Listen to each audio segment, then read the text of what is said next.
நிறைவாழ்வு AG சபை வழங்கும் morning மன்னாவிற்கு உங்களை அன்போடு வரவேற்கிறோம். கர்த்தருடைய பரிசுத்த நாமம் மகிமைப்படுவதாக. இந்த நாளிலே உங்களை சந்திப்பதிலே மிகுந்த சந்தோஷம். எனக்கு அன்பான தேவனுடைய பிள்ளைகளே, என் மேல யாருமே பிரியமா இல்ல, என்னை நேசிக்கிறதுக்கு யாருமே இல்ல, என் மேல அன்பு செலுத்துறதுக்கு யாருமே இல்ல, நீ நல்லா இருக்கியா அப்படின்னு கேட்கறதுக்கு கூட ஒரு ஆள் இல்ல அப்படின்னு சொல்லி ரொம்ப வேதனையோட இருக்கீங்களா?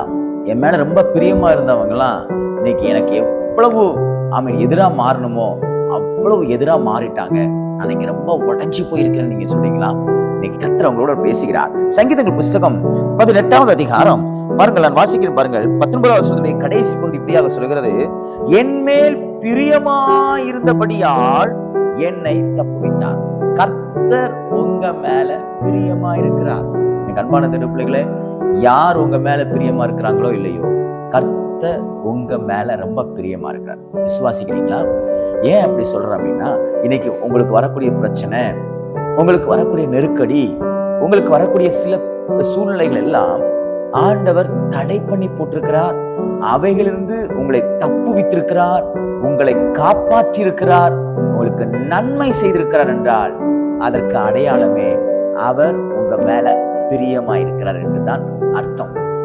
எனக்கு அவங்க மேல எங்க பெரியப்பா பிரியமா இல்லை, எங்க மாமா பிரியமா இல்லை, எங்க அக்கா பிரியமா இல்லை, என் தங்கச்சி பிரியமா இல்லை, எங்க அம்மா என் மேல பிரியமா இல்லை, எங்க அப்பா என் மேல பிரியமா இல்லை, என் ஆபீஸ் ஸ்டாஃப்ஸ் நிறைய பேர் என் மேல பிரியமா இல்லை, அவங்க பிரியமா இல்லை, இவங்க பிரியம். நோ.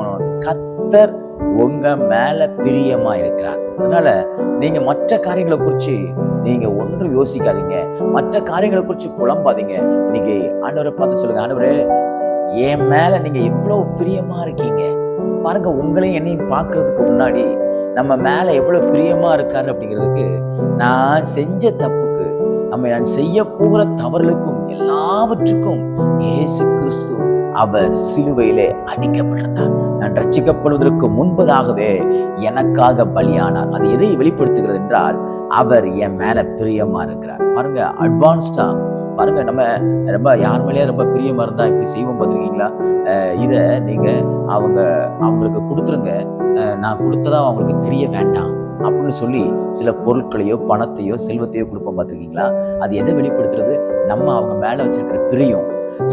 அவங்களுக்கு தெரியாது நம்ம தான் கொடுத்தோமா, நம்ம மூலமா தான் வந்துச்சான்னு.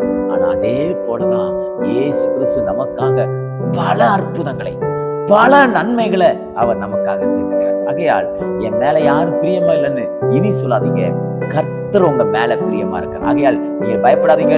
இனி வரக்கூடிய எல்லா ஆபத்துக்களுக்கும் நாச மோசங்களுக்கும் கர்த்தர் உங்களை விலக்கி பாதுகாத்து உங்களை ஆண்டவர் உயர்வான ஸ்தானத்துக்கு கொண்டு போவார். காரணம், அவர் உங்க மேல பிரியமா இருக்கிறார். ஆகையால் இன்னைக்கு சந்தோஷமா இருங்க. கர்த்தர் என் மேல பிரியமா இருக்கிறார். எல்லா காரியங்களையும் செய்யுங்க. இந்த நாள் உங்களுக்கு ஒரு ஆசீர்வாதமான நாளாய், மனமகிழ்ச்சி நாளாக தேவன் மாற்றி கொடுப்பார். God bless you.